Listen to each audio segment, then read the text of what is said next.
ہاں ایک بات، وہ شریعت کا مسئلہ ہے اور اس کو کار میں بہت سے رکھتے ہیں آپ لوگ کہ ہدایت اور گمراہی جی یہ کسی انسان کے بس کی بات نہیں. جی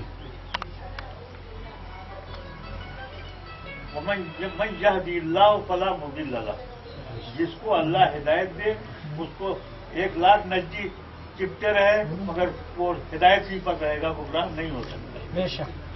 اور جس کو اللہ گمراہ کرے تو کروڑوں علماء اہل سنت اسے سمجھاتے رہے، اس کی سمجھ میں نہ آئے گا.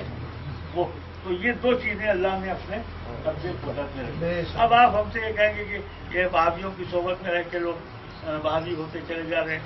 بات اصل میں یہ ہے کہ یہی جاہل، جن کو آپ جاہل سمجھتے ہیں، جن کو بے پڑھا رکھتے ہیں، جن کو کوئی معلومات نہیں ہے اور یہ ان کی صحبت میں رہ کر کے بگڑ رہے ہیں. لیکن کل اس سے پہلے کے زمانے میں زیادہ نہ جائیے 100 سال کی مثال لے لیجیے کہ یہی جاہل لوگ اتنے ایمان کے مضبوط تھے کہ کسی باطل کو وہ قبول بھی نہیں کرتے. آج دلوں کی دنیا بدل گئی. اس کی وجہ کیا ہے؟ اللہ کے محبوب صلی اللہ علیہ وسلم نے فرمایا کہ سرکار دو عالم صلی اللہ علیہ وسلم